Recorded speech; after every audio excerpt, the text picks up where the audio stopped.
right, it's that time once again. Happy Friday, everybody. It is the Awesemo Odds betting show. Called the NFL betting show, but that's kind of doesn't encompass everything. We're going to talk a little Masters, talk a little college football, because we got some games tonight. I'm Ben Rasa, joined as I always am by Julian Edlow. Happy Friday, sir. How you doing? I'm doing all right. It's been a weird last couple of nights. Yes. We were both on Western Michigan, and that was a great one to win. And then I feel like the Titans punter gave one back last night. So we'll call that a wash. It was a weird game last night. I want to start there. Big game for the South. A lot of people, you were talking before the show, and, narrative. I don't know. I don't even want to call it a narrative, but a lot of people were saying that the Colts, this is it. They have to win this game. They are the more desperate team. I was a little surprised. I thought the Titans, that would have trended more towards them like -3 rather than where it was. I mean, the Colts outplayed them. There was special teams played a huge role. I don't have a ton to take away from the game, but what did you think of seeing the Colts grab a big win last night? Just like we were talking about before the show, I made the numbers play on the Titans. 1-point underdogs at home. That means they're going to be that Indy would be -7 at home in this game. No way. So I felt like obviously people were going against the Titans' pass defense a little bit. That's fine. I think that they've improved a little bit in recent weeks. And they were right in that game. They jumped out to the lead, and they usually are able to, run the ball with Derrick Henry and grind those out. It was just the ultimate wild card that I did not factor in was those special teams in the third quarter. A huge, after they called that touchdown for Indy, a huge fourth down stop on the goal line after they reverse it. Big momentum changer, and then Tennessee gives it right back on a 17-yard punt to give the Colts the ball on the 26-yard line is like unheard of. Touchdown, you punt again, block kick, touchdown. If you want to stick with special teams, Gostkowski has a kick to make it a one-possession game and maybe stop some bleeding. Misses it. I don't care as much about that one. It's really more the punter. So weird game. I just congrats to the Colts bettors that won. And if the special team stuff didn't happen, maybe the Colts still win the game. It's a coin flip game at that point anyway. I just need to figure out the part of the handicapping that we were talking about before the show, where it's Indy needs this game to keep the division tight. It's the Titans have been the better team so far. And Mike Vrabel's talking right before the game about how important it would be to get this 2-game lead in the division at home. It's not, the game's just as important to the Titans. I agree. And I know you think that way as well. So just something to consider. People handicap different ways, and a lot of people factored in how much that game meant to the Colts, and that was not something that I did. No, and it's been tough. Chad just pointed this out. It's also just a very weird. Yes, being at home does help, but not nearly as much as it would just in normal circumstances. I wasn't super. I said this before the show. I think Mike Vrabel is one of the best coaches out there. I didn't love a lot of things that Tennessee did yesterday in particular. I didn't think it was the best coached or managed game out there. But you know what? The Colts played better than I thought they would. Pittman looks like someone who's going to be a serious part of that offense. Obviously, they found something with Hines. Taylor, not so much, but they're a pretty good team. Rivers did enough. They could have kicked to manage that game, get down 14. But all in all, the Titans just got outplayed last night. Pretty much as simple as that. What I wanted to ask you, though, before we move a little to the Masters into college football, the only thing I have left is it seems like this is a 2-horse race still. They're both 6-3. Do you have an edge on where this division ultimately ends up? That's a good question. I haven't thought about it that much. I would lean Tennessee as the better team. Now, they might now have to win a game in Indy for this division, which is potentially going to be a tough game. I think that Tennessee's the better team. I honestly would probably have to look at the schedules the rest of the way out and really say who has the edge. I wouldn't write off the Colts. It's not like the Colts are a poorly coached team either. I like how the Colts, do business. I don't like Phillip Rivers. This is more of a Phillip Rivers fade, and I like the way the Titans do things. Hear that. So I would lean to Tennessee. I feel like you're probably in the same boat, but the Colts are a good team and easily could wind up with one of those 3 wild cards or win the division. Yeah, I'm not. I have no play on this division.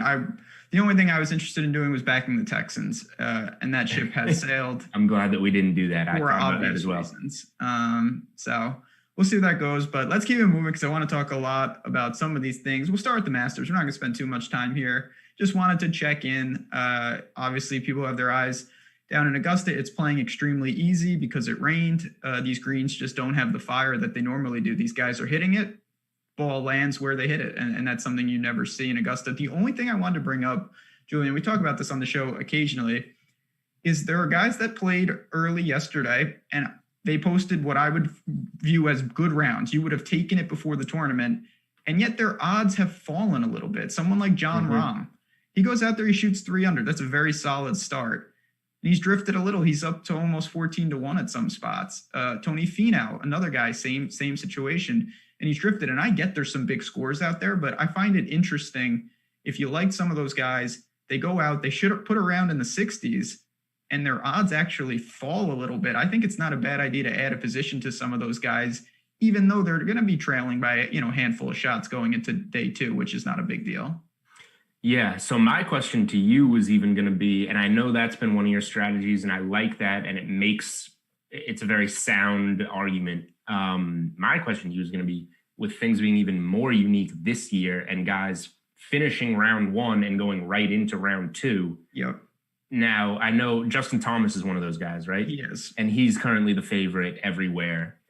So it's not like there's necessarily an edge on him at the moment. I don't follow this nearly as closely as you. I'll lock in on Sunday and enjoy it and see where my small bets are at for fun and whatever. Is there anybody else on a smaller scale in the same boat as Justin Thomas who's worth betting in a future in some kind of capacity because they're going to get more holes in today and they looked good at first and they can get into a groove playing more than 18 today or whatever?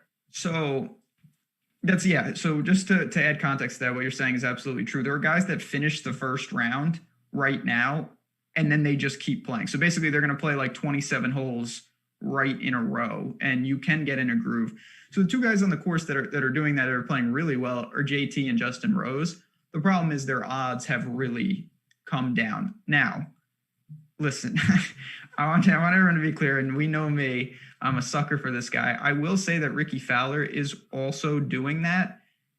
When this show started, he was 2 under, but he triple bogeyed a hole right before that. So he's making a ton of birdies. He just made one gigantic mistake. So I'm not going to say he should be 5 under because it's easy to say you eliminate guys' mistakes, but Ricky is really scoring. So if you think that he can get on a run, he's 66-1 right now live.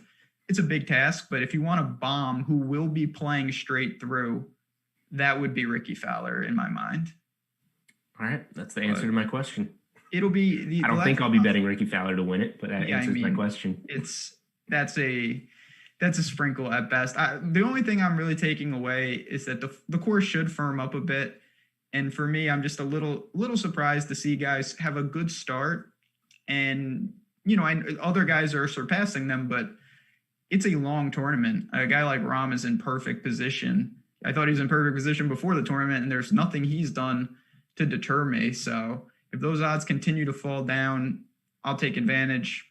Even Hideki, 25-1, really good round yesterday. Now, we won't see him for a long time today, but those shots are banked. And if his odds continue to fall down as the course plays easier and easier, potentially, I'll look to take advantage there. But we've talked about that. Obviously, chat, if you've got questions on golf, hop in our Slack. We got a ton of guys talking golf. Going to be a long, fun weekend with the Masters and many other sports. But we do have a little appetizer. We've been getting this, Julian, and I kind of like it. You like these college games every day? We get a little interest day after day. I like it a lot. I try to keep it light during the week and, grind out a couple of wins. We have been doing great on these Friday night games. We had, was it Wyoming? Wyoming, but even before that, was it Tulsa that we had even a few weeks ago? South Florida, Right. You had the South Florida fade. You were all about Wyoming. We were both all about BYU last week. And actually, after our conversation, I had them -2.5 from earlier in the week, played them again at -3. And then after our conversation, I bet the team total over 33, and they scored 51. So last Friday night with BYU was like one of the easiest bets of the season. And the first thing I noticed today is that Florida International is back on the schedule on a Friday night. And I was 99% sure what that meant, but I wanted to check with you first. And I'll let you know this better than me. I just know the basics. I'm going to be betting against Florida International tonight. I'll let you explain a little bit better why.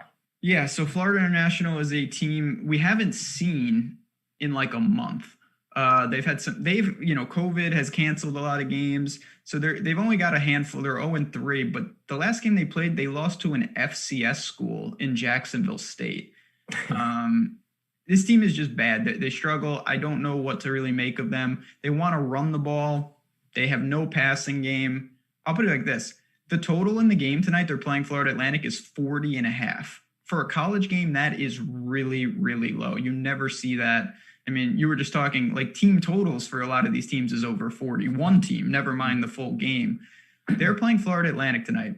That's where Lane Kiffin used to coach. They're a different squad now, but this team right now is playing phenomenal defense. They're giving up 11 points a game. They're 3-1 on the year. They lost to Marshall, who's ranked, and they held them down offensively.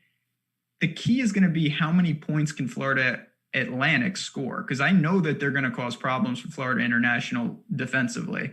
I think it's enough. I think that they have enough explosive plays. They've been experimenting, Julian, with a mobile quarterback, a guy that doesn't really throw the ball. I like that. Get him on the ground, let him almost run a wildcat type offense. Spread sits at 9.5 tonight.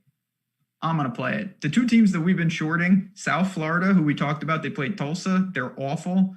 And Florida International, they are also just a dumpster fire right now. I've been picking on both of these schools. I'm going to continue to do that tonight. I think I keep mixing up South Florida and Florida International.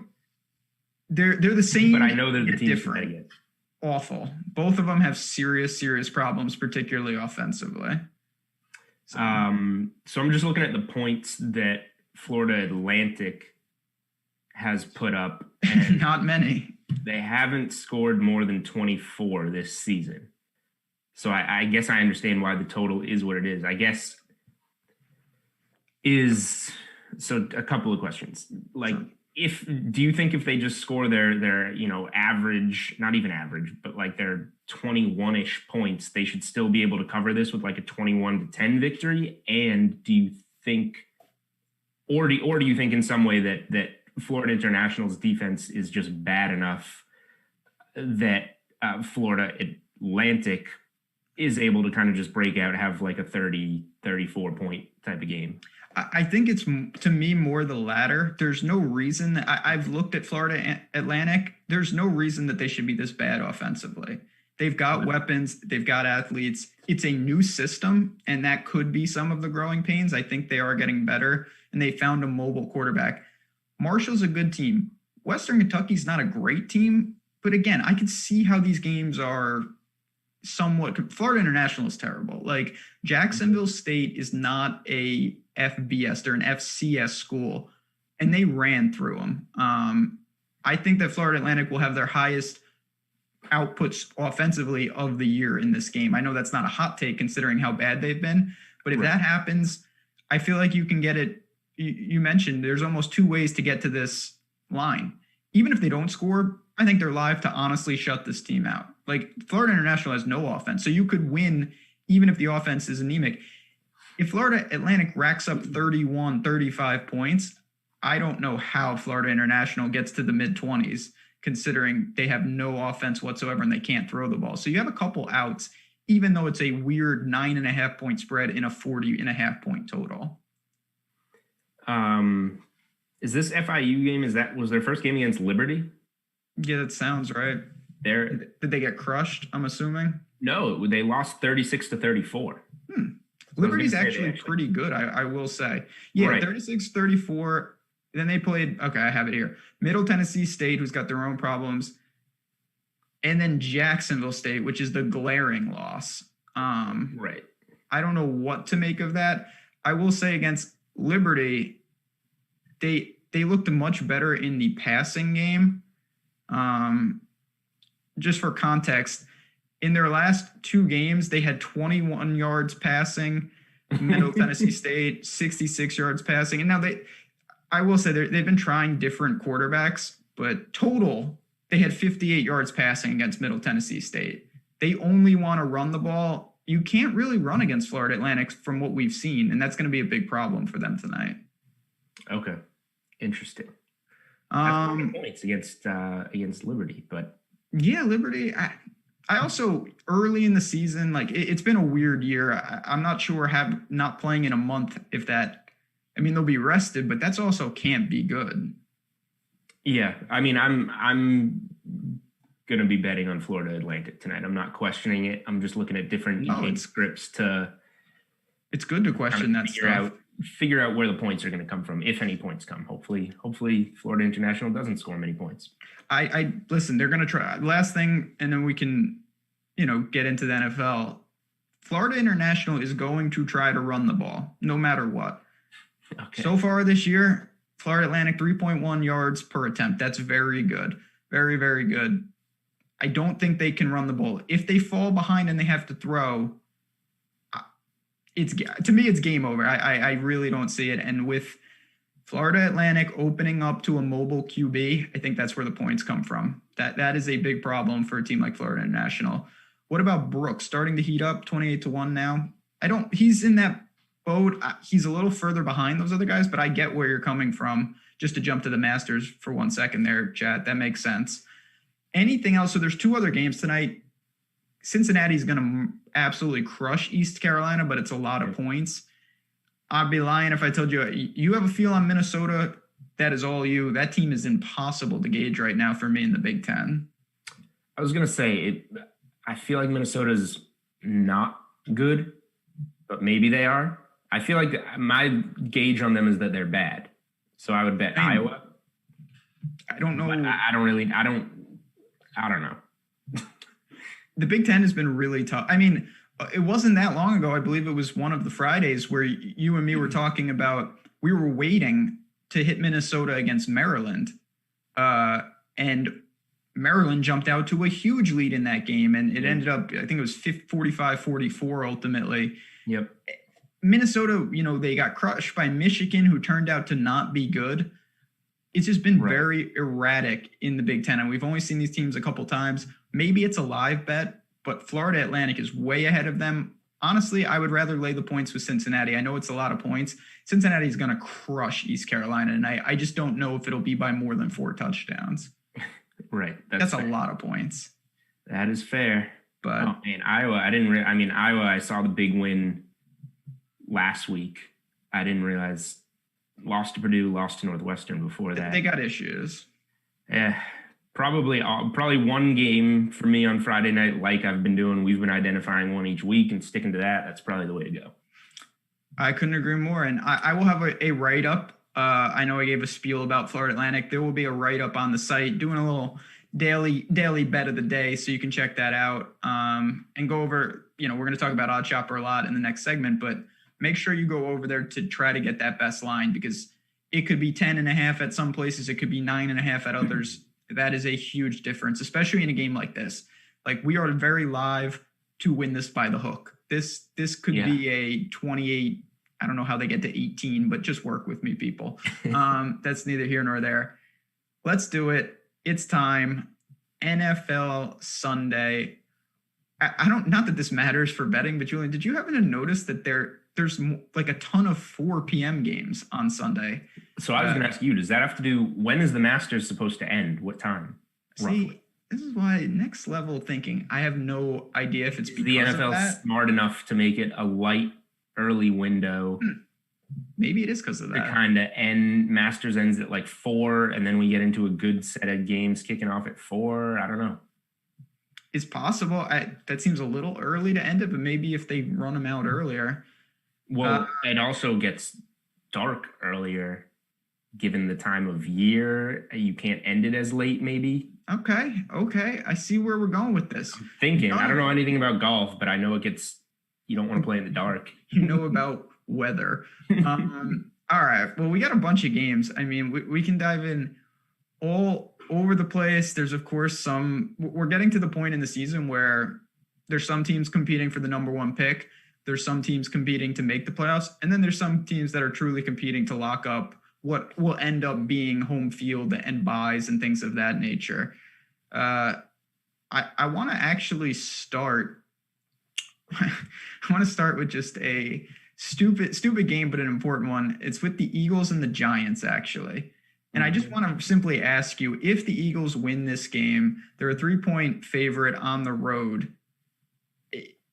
I still think it's theirs to lose in terms of the division, but would that kind of lock it up in a way? They would be pretty clear of everybody else. Do you think this is it for Philly in a good way, meaning they're on the cusp of taking control?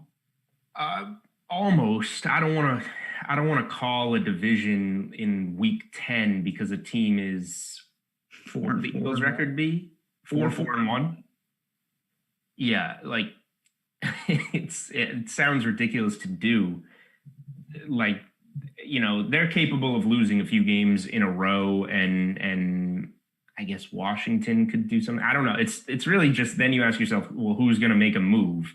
And it's like, nobody is. That's the thing. Yeah. So I would say if the Eagles win this game, they're going to be like minus 400, minus 450 to win the division, like a number like that.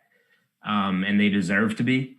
So if you want to sprint, and you can't bet on them, obviously, at that point. So if you want to sprint, if you have a take on another team, then go for it. I'm not going to offer a take there. I guess the real question is, do we think Philly wins this game? Do we like them -3 at the Giants? The Giants stink. I'm a little worried about the pass rush on the bad Philly offensive line. I don't know if I'm speaking just about this game in the 1 o'clock window. I don't know if I'm going to bet anything in the 1 o'clock window this week, which probably is the first time in like 5 years that I have not bet a 1 o'clock NFL game in some capacity. But it sounds like maybe you're going to be on the Eagles in this one. I like the Eagles in the spot. I think they're slowly getting a little healthier. I know it's not a huge piece. I think that Jalen Reagor being back actually matters a lot.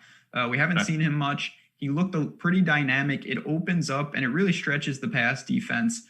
I think on the player prop side, and this is digging a little in depth, this is not necessarily why I like the Eagles, but if Bradbury, who is the Giants' top corner, I assume that he'll go to Fulgham, I think that Reagor could be in line for really good usage, volume, target share. It also sounds like, and I haven't checked on an update here since yesterday, it sounds like Alshon Jeffrey might play in this game. And that would be, obviously on the player prop side, we'd have to change it up. But again, if there's additional weapons for the Eagles offense, I think that will really help. And the Giants have been better. They really have. They've gotten guys back with Sterling Shepard.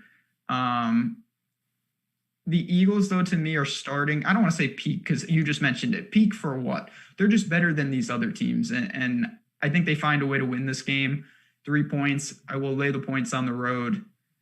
I want to ask you, because you just mentioned you don't love the 1 o'clock window.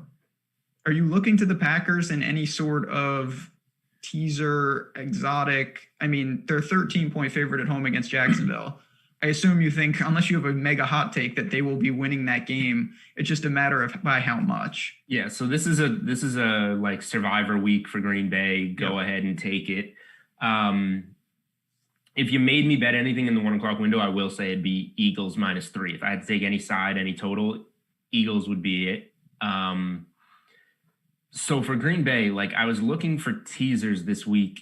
We'll get to the Sunday night game, but Baltimore could be a piece. Getting the Saints down from, are they still at 9.5? If you can get the Saints down to like 3, that's a piece.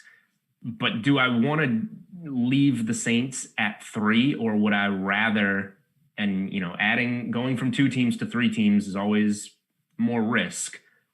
But if you went Packers money line, Saints money line to get rid of those 3 points, and Ravens money line to get rid of the -1 that they would sit at in the teaser, now you're looking at like a -110, -120 parlay, like standard juice. And I consider the Packers to kind of be a free square. Packers I'm not aren't losing at home. Right. So I'm basically considering this a Saints-Ravens teaser, except you just need them both to win instead of having -1 and -3. And I'm calling the Packers a free square to help you get that juice. Now, if the Packers lose to Jacksonville, and the Saints and Ravens win, that would absolutely suck. But I think it is a way to get the same odds, but get rid of a few points just in case things get messy and the Saints win by a field goal or something. I don't know. It's interesting. We're going to break into the Saints game. I do want to get to one more game or two more games in the early window. The first one I want to talk about, this is right up my alley. We got to see what's going on, obviously, with all these teams with COVID. I want to talk about the Browns. The first matchup on Odd Shopper, them in Houston. It's up to 3.5. Cleveland at home. They need this game. Big game for them. Nick Chubb could be back. They're starting to get a little healthier, especially on the ground game. We'll see what's up with Baker. They need him, of course. You have any feel on that game? I know you said you don't love the window. To me, it would be Browns or pass.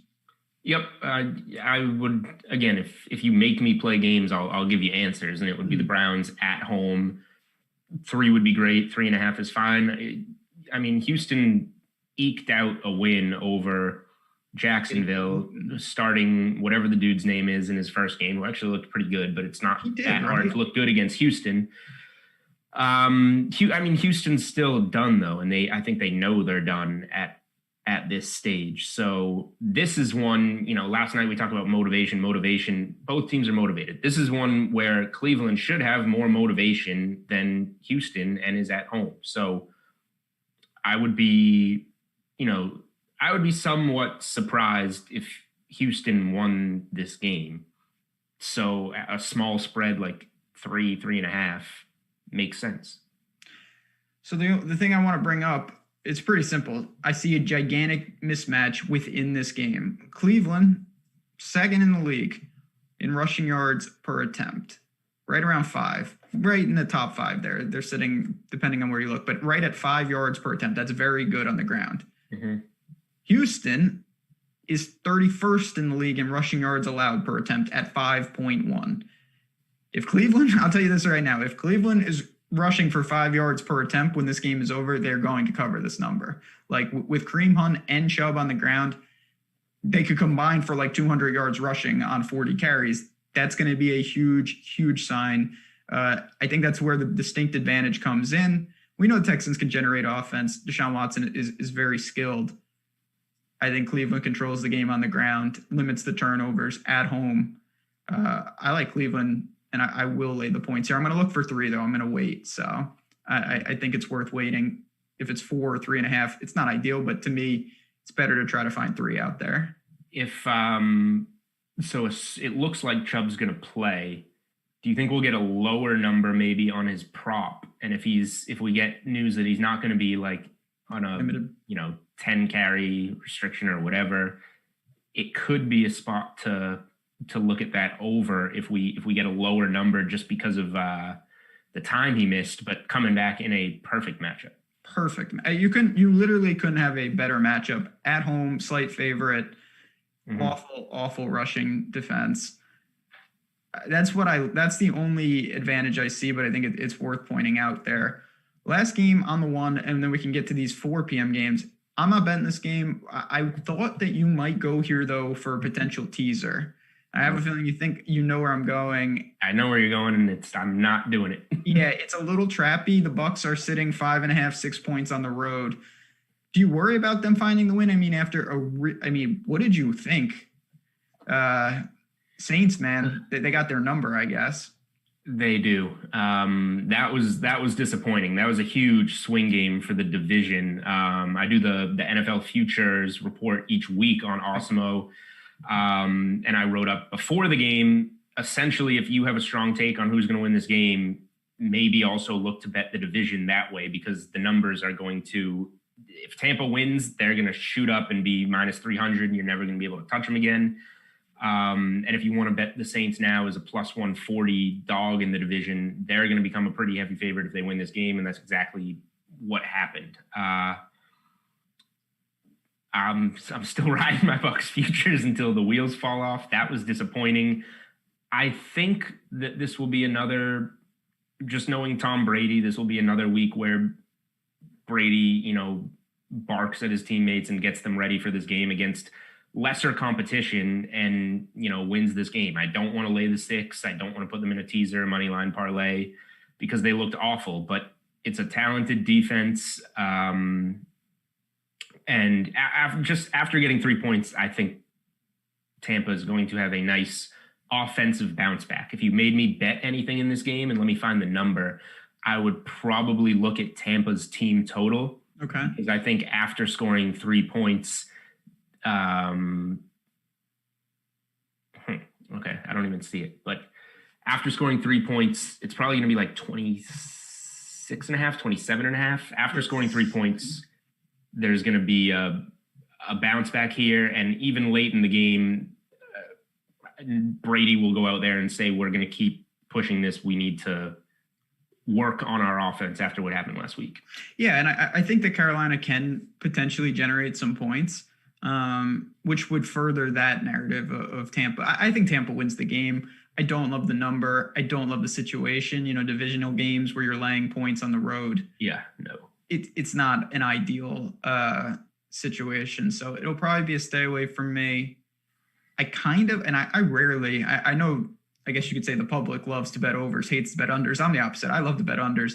I actually kind of lean to the over here, though. I know it's high at 50.5, but this game, I could see both teams eclipsing, north of 25. Like if this was 34-28, something like that, I wouldn't bat an eye. I think it has that feel a little more than a grinded out type game. So I'll say this, if Tampa loses this game, I think you sound the alarm bells. This would be a bad loss for them. And I just don't see that happening, to be honest. Yep. Agree with that. So now, like I said, normally I'd say, we got a couple games left. We have a boatload. We have 5 or 6 4:00 games. And that's just something we never see. Plus the night games, six of them. Look at this. That's absurd. So you said you're going to be fresh. You're going to be ready to go. The Masters will be over. I'll be, in theory, basking in all my winnings. Probably not. Where do we go here? Floor is yours. Is there one game that sticks out? So in terms of a spread, I'm not going to be betting many spreads, I don't think, on Sunday, to be honest. And you've talked me a little bit into potentially Cleveland and Philly. I don't mind those spots. I was looking at Miami minus 2.5 in this window. Now they're at 1.5 because they're going to be missing some key pieces on defense now, which makes me not like it as much. I think that, Herbert's been great. Tua should be able to do some stuff against a not very good Chargers defense. And I thought the difference in the game would be a really good Miami defense, forcing a rookie quarterback in Herbert into a couple of mistakes on the road. But now I don't trust it as much with, Van Noy, a couple of big names missing on defense for Miami. I don't know if it's going to be quite the same as it's been, like scoring touchdowns, Miami's defense the last few weeks, making huge plays. I don't know if it's quite going to be there. So that's a lean for me. And I don't know if it was going to be a play. I don't know if I'm going to play it anymore. You got thoughts there before we keep it going? Not really. Again, it's more what you were saying in the early window. If I had to bet the game, it would be Miami. I just don't trust the Chargers. They have a ton of talent, but there is something, if something happens a couple times, you can say it's noisy. The Chargers lose games that they shouldn't lose. They do it continuously. It's like the Falcons. There is something to that. Miami, to me, is almost the opposite. I feel like they win a lot of games that I like last week playing the Cardinals. The whole time I was watching that game, I felt like just somehow, some way the Cardinals would pull it out. And they didn't. Miami made the plays when they needed to.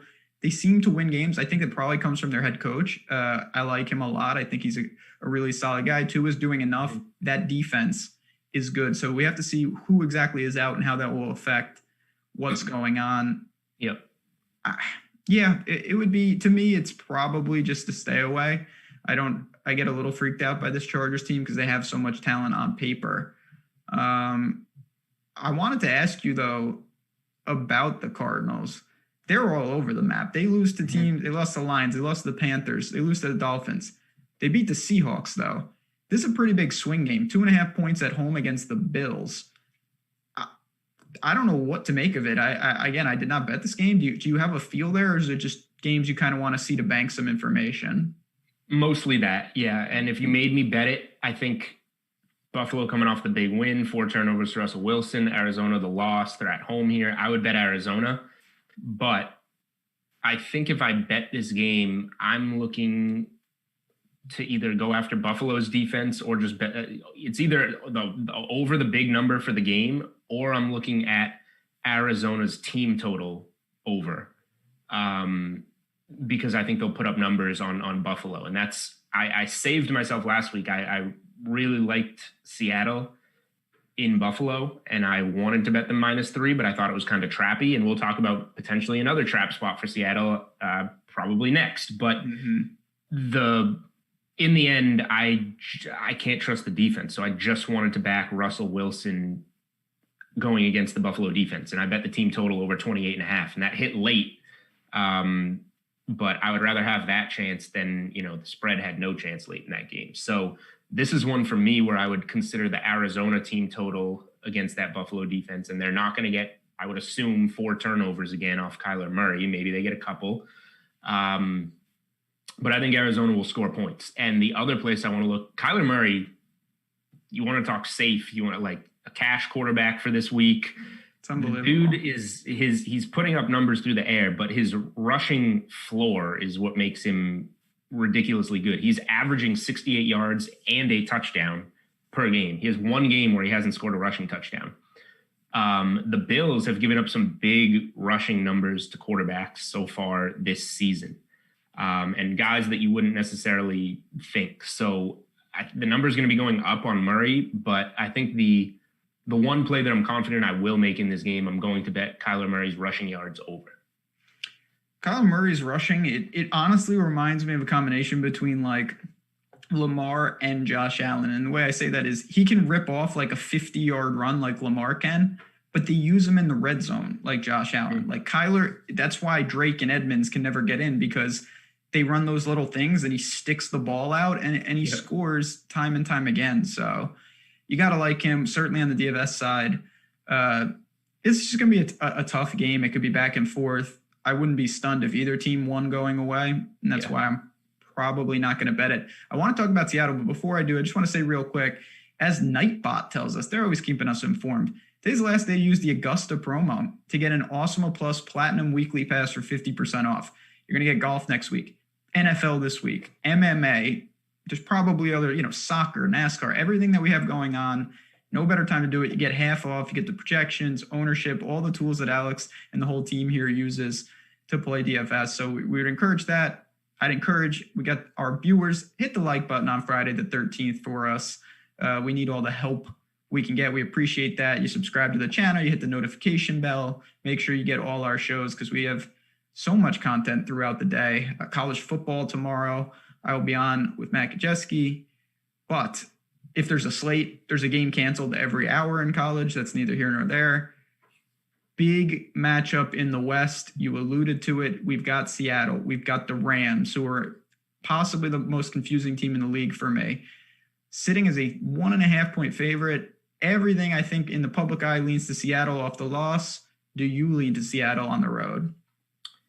I wouldn't bet the Rams in this game, but I don't know that I'll bet Seattle. I want to bet Seattle. I want to bet on Russell Wilson to bounce back.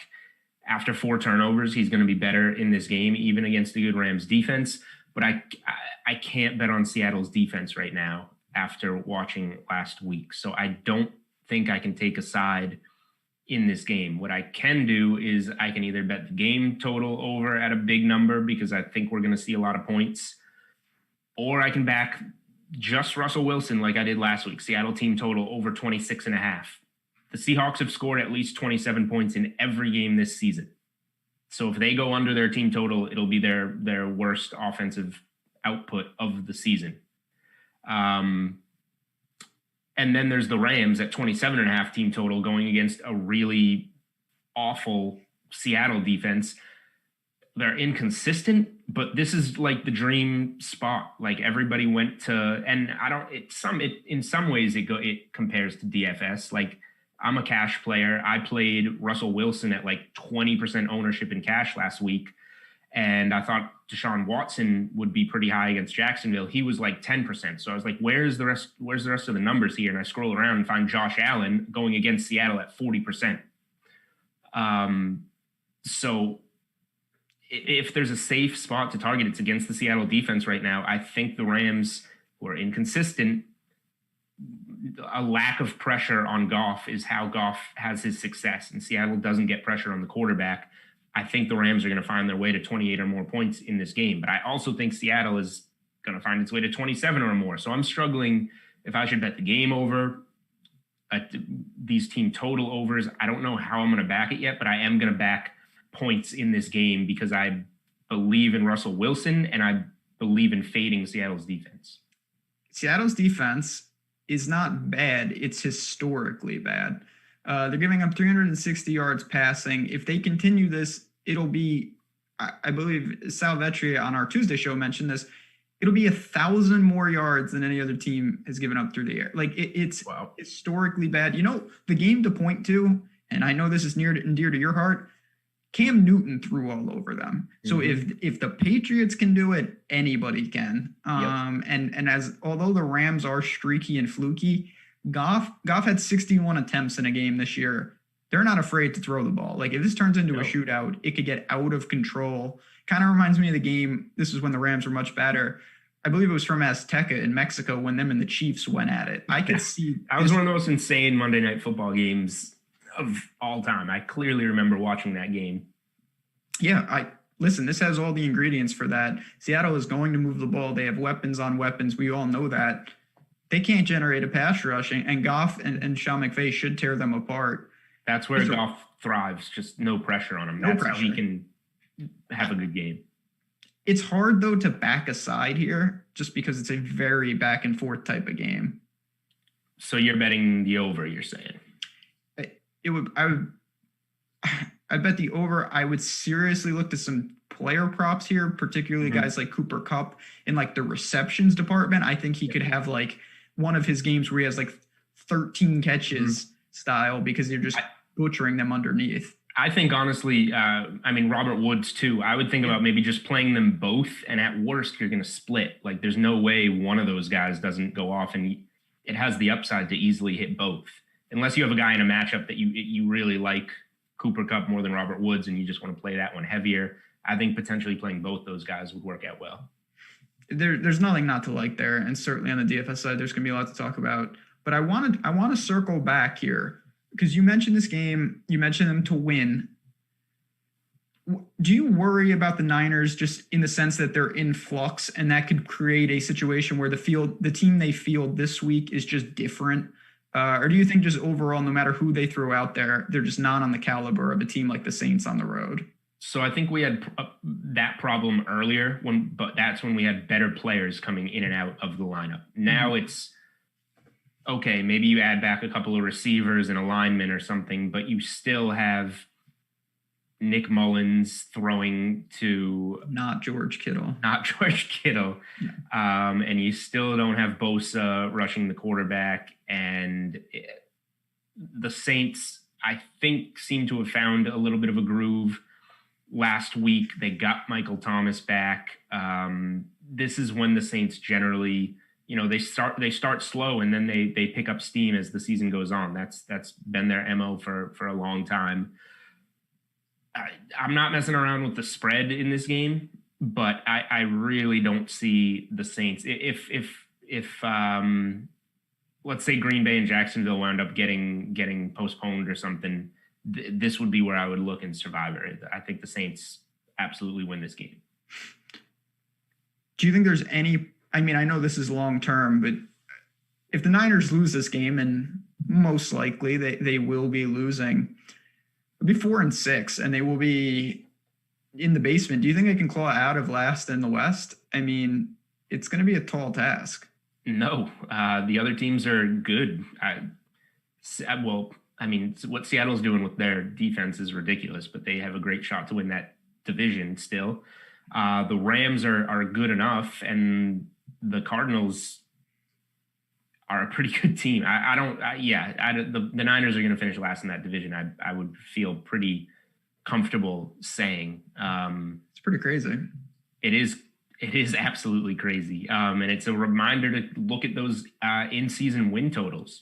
As soon as the 49ers had all those injuries at the beginning of the season, and they got their wins over the Jets and Giants, and their win total was still set at 10. I bet them under 10 wins at plus money, like a month into the season, which I thought was ridiculous. And that one's actually looking like it's going to work out. So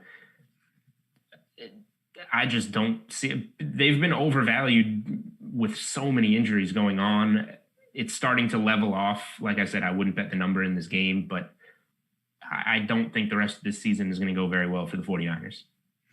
And just the last thing I'll say, so the West plays the NFC East as like their crossover, because it's like, you look at the Rams, they got 4 wins. They swept the NFC East already. So early, very early. And it's like, they look pretty good, but maybe it's just a product that they already got Washington, the Giants, the Eagles, and the Cowboys. We're going to find out this week because they only have 1 win against the entire rest of the league. Right. So, it's a very good point. I keep that in mind. We'll see if Jimmy G is the long-term answer there or not. All right. Weekly quota. We got a couple games left, and then we're going to bounce on out of here for the day. I got to ask you about the Raiders. I always like to do that. Drew Lock is holding his own. Jerry Jeudy is actually good. I think we all knew that. Raiders -4 at home in Vegas. I have no interest in this game. I just wanted to see if you did. No, I'd rather just talk about last week with the Raiders ripping my heart out again. We think the Chargers get a game-winning touchdown. Winds up it wasn't. It's the right call. It wasn't a touchdown.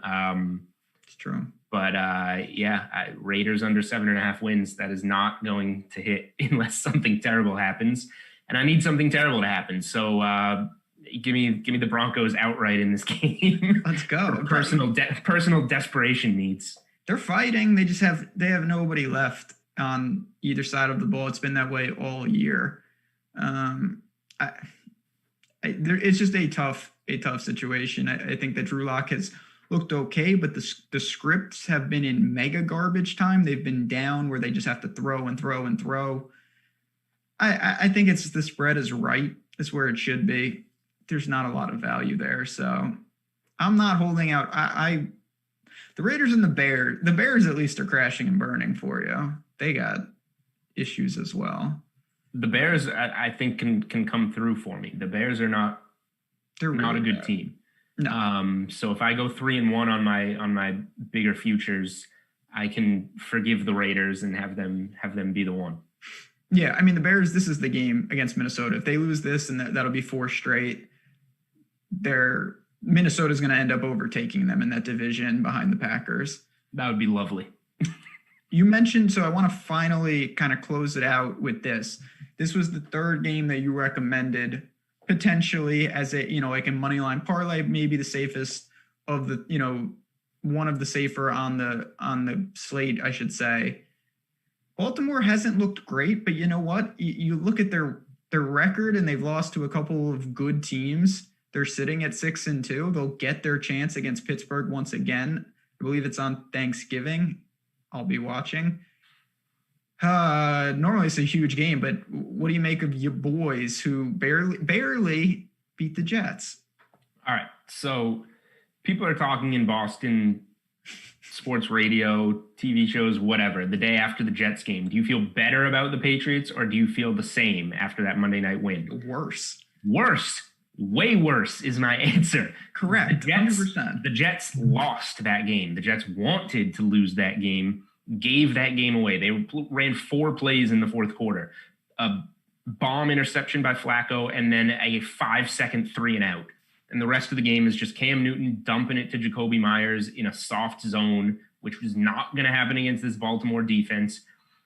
That is not even a win for the Patriots. That was just the Jets losing, and that's what they wanted, and move on. Now we have the Patriots on a short week. The only good thing I can say about the Patriots this week is that the game isn't in Baltimore. During Monday Night Football, I bet Baltimore -6.5. You call that an overreaction? These are things I don't recommend doing in general in the NFL, but I know what I'm watching with the Patriots. They suck. Cam Newton has no weapons to get the ball to. Maybe he runs a little bit against Baltimore. I don't know. And like maybe that leads to a good drive at some point in the game, but Baltimore is a pretty good defense. I don't see the Patriots moving the ball well in this game. And even the glaring piece here is that Joe Flacco and Brashad Perriman just torched your defense. That was a historically good defense through 8 games last season, and that time is just long gone. If Stephon Gilmore plays, it gives them a little bit of a boost. We'll see if that happens. I don't know why he would even want to play at this point. I think that Baltimore, my biggest bet of the week is Baltimore -6.5. I think Baltimore is going to pants the Patriots on Sunday Night Football and absolutely destroy them. And if the Patriots had any hope for the rest of this season, it will be taken away on Sunday night. It was already taken away. Like that. The only thing I took from the Jets game is that the Patriots actually aren't a threat to win the East anymore. Right. You know, they fumbled against Buffalo, and I thought, you know what, they play competitively and they can still claw in. Right. And not. They are not a good team. I've never seen a team where you look, they have no speed. No. And it shows. Like I've never seen a team like that where there's no one on the field that you think, man, if this guy gets in space, watch out.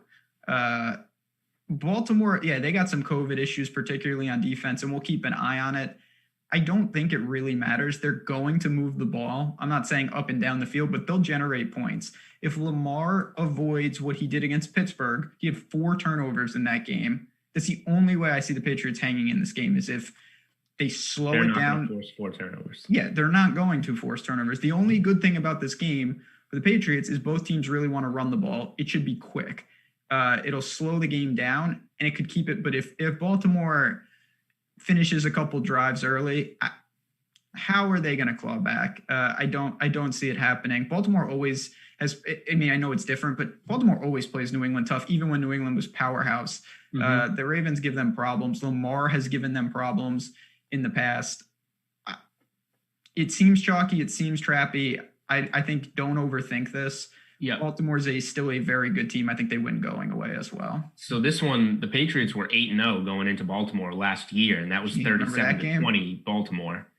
God, that was so pure. And that was the only. I think the Patriots are still being overvalued on brand name. That's why you say this is chalky, this is whatever, but this should be like 10 points in my opinion. But you're getting, you know, brand name Patriots. You got to give them a few points. So I think this is going to be a blowout.